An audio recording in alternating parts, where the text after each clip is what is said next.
C'est bien. Merci. Merci, monsieur le rapporteur. Merci, monsieur le président. Messieurs les présidents. C'est évidemment un honneur pour un professeur de droit public et bien d'être dans cet endroit et puis dans le lieu de la démocratie. Alors, c'est aussi j'allais dire un challenge redoutable, effectivement, puisqu'il va s'agir de parler d'un objet qui est pour moi alors, un objet un peu particulier. J'enseigne les finances publiques, à la fois les finances publiques de l'État, les finances publiques sociales et également, c'est le cœur actuellement de mes recherches, les finances locales, ce qui me permet d'avoir une vision un peu globale, j'allais dire, sur ces questions de dette, effectivement.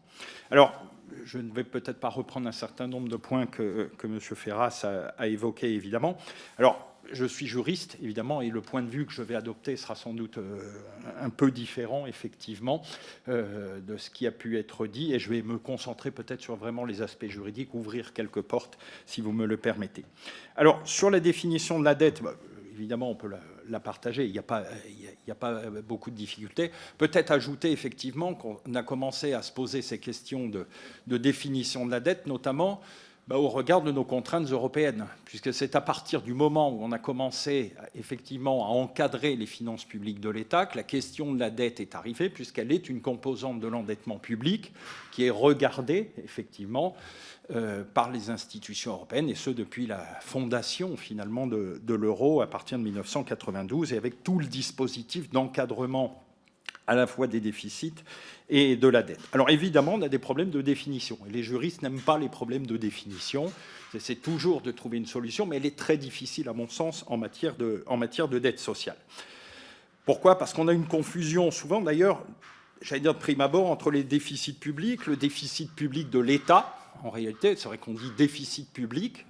Or, en réalité, quand on en parle à un niveau européen, on parle du déficit global, en réalité, dont la dette fait partie, effectivement, et avec des particularités. Et puis, même chose pour la dette publique et la dette de l'État. Alors, je ne reviendrai pas non plus effectivement sur la question de la particularité de la dette sociale qui est liée à sa nécessité de remboursement. On a parlé de soutenabilité, effectivement, et avec cette idée fondamentale qu'on trouve partout, effectivement, qui est de dire, comme c'est une dette de transfert, en réalité, contrairement à la dette des collectivités territoriales, qui est une dette d'investissement, eh bien, à partir de là, il faut qu'elle soit rattachée à une génération, ce qui n'est pas simple.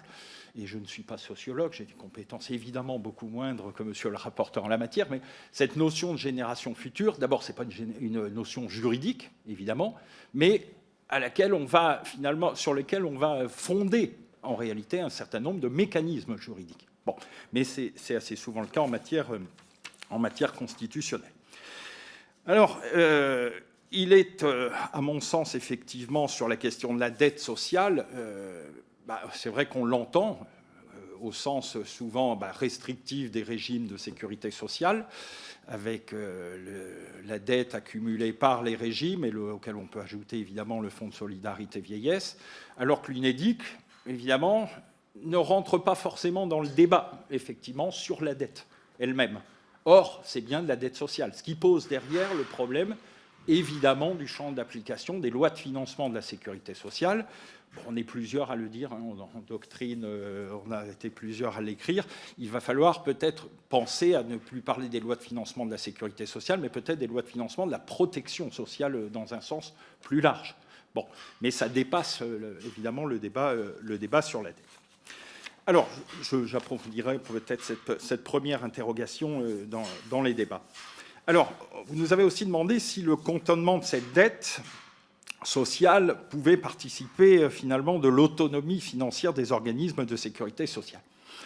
Alors, il se trouve que mes travaux de recherche portent beaucoup sur la notion d'autonomie financière depuis très longtemps, puisque j'ai soutenu une thèse de doctorat sur l'autonomie financière des pouvoirs publics constitutionnels, dont l'Assemblée nationale. J'avais déjà, il y a quelques années, étudié les budgets de l'Assemblée.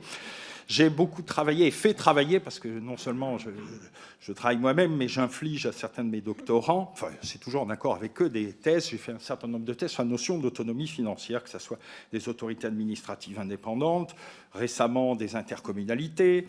Bon, bref. Donc j'ai une vision un peu spécifique et sans doute un peu déformée, un peu particulière de l'autonomie financière.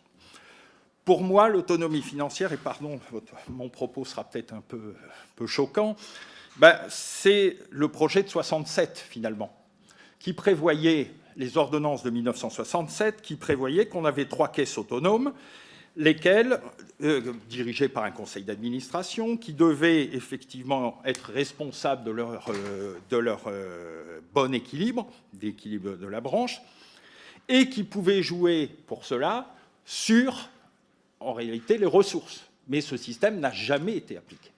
Or, l'autonomie financière implique une maîtrise des ressources. Ça fait partie de la définition. Ce qu'on a, c'est une autonomie de gestion des organismes de sécurité sociale. En aucun cas, à mon sens,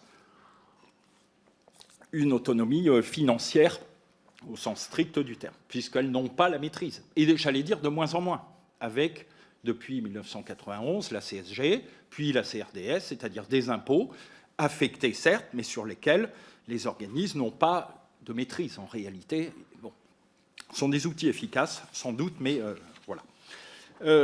Donc, cette question de l'autonomie financière ne me paraît pas fondamentale et elle me paraît surtout, j'allais dire, finalement pas très intéressante. Et pardon, ce n'est pas la question qui n'est pas intéressante, mais effectivement, peut-être que ce n'est pas si intéressant que ça de se poser cette question de l'autonomie. C'est un peu comme les collectivités locales. Je reprends toujours la même phrase, l'autonomie financière, ça se mesure plus que ça ne se définit d'ailleurs. Bon, donc c'est un peu compliqué. Alors, sur le traitement spécifique de la dette, bon, peut-être que je vais laisser, comme M. Ferras en a parlé, je ne vais pas y revenir. Alors, sur l'encadrement constitutionnel, maintenant, conventionnel et organique de la gestion de la dette sociale. On a un système juridique, j'allais dire, ou des véhicules, c'est à la mode, en droit on parle beaucoup de véhicules juridiques en ce moment. Bon, je n'aime pas beaucoup l'expression, tant pis, je la reprends quand même. On a la Constitution, effectivement, qui prévoit des lois de financement de la sécurité sociale, dont le but est effectivement globalement d'atteindre un équilibre financier de la sécurité sociale, sachant que la sécurité sociale, effectivement, c'est réduit, puisque au sens strict du terme pour le juriste, si on prend les organismes de la sécurité sociale, ça exclut une partie de la protection sociale. On a parlé dans l'antichambre, déjà, toute la protection sociale gérée par les collectivités territoriales. Bon, je trouve aussi que je suis élu local, bon, c'est quelque chose qu'on a au quotidien en réalité. Bon. Alors, on a ça, on a une loi organique, la loi organique relative aux lois de financement de la sécurité sociale, on a des lois organiques qui viennent prolonger, on aura l'occasion, j'imagine, d'en parler, la durée de vie de la CADES, le temps de remboursement, des lois ordinaires, même des décrets en cas d'urgence, certes ratifiés, mais bon, on a donc un mécanisme assez complexe en réalité. Alors, pour moi, je le dis tout de suite, là aussi c'est peut-être mis en discussion, on parle de verrou organique. Pour moi, il n'y a pas de verrou organique. La preuve, c'est que rien n'a été empêché depuis des années. Ben oui, il faut se rappeler que les lois organiques sont essentiellement des projets de loi dans la main du gouvernement, effectivement. Bon, on connaît le système de la Ve République, effectivement, il n'y a pas de verrou, à mon sens. C'est juste une formalité supplémentaire à passer. Mais il passera sous le contrôle du Conseil constitutionnel, qui a quand même posé un certain nombre de garde-fous, effectivement, et c'est lui qui a, notamment par une réserve d'interprétation, permis de protéger les finances des régimes, puisqu'on avait des mécanismes un peu curieux, où on enlevait au régime pour donner à la CADES, donc on creusait le déficit de ces régimes, que la CADES devait retrouver après, en réalité. Ce qui était quand même un système, pardon, là aussi, qui me paraît un peu compliqué. Alors, sur l'objectif à valeur constitutionnelle, rappel, un OVC, c'est un but à atteindre. Ce n'est pas un principe. Il y a une hiérarchie des règles constitutionnelles et dans la jurisprudence du Conseil constitutionnel. Ce qu'on connaît bien en droit de la santé, c'est l'obligation de moyens et non pas une obligation de résultat, en réalité. Donc, on doit tout faire pour parvenir à l'équilibre. Ça reste quand même effectivement relatif. Alors, je reviendrai peut-être plus tard sur cette jurisprudence si vous le souhaitez. Alors, vous avez, dernier point que je voudrais aborder, je vais laisser les comparaisons internationales parce que je reconnais une relative incompétence et je n'ai pas honte de l'avouer, mais Vous avez eu un tableau qui me semble tout à fait pertinent et précis. Voilà, ça m'incitera d'ailleurs à aller voir. Ça a été l'occasion pour moi de dire qu'il fallait que j'aille y réfléchir. Oui, la dernière question, c'est sur la nature des recettes qui sont affectées effectivement, et de savoir si c'était finalement quelque part les bons outils. Bon, il se trouve que j'enseigne non pas seulement les finances publiques, mais le droit fiscal. Et donc, évidemment, les outils que nous avons, à savoir la CRDS, est un outil, à mon sens, tout à fait efficace, qui d'ailleurs ne répond pas à ce qu'une certaine loi sociologique de l'impôt qui fait qu'on crée un impôt à taux faible. Quand il devient mature, eh bien, on le met à un taux plus élevé. C'est le cas de la CSG, d'ailleurs. Et puis, quand il devient moins pertinent, on fait baisser son taux, en réalité. Or, la CRDS a toujours gardé le même taux.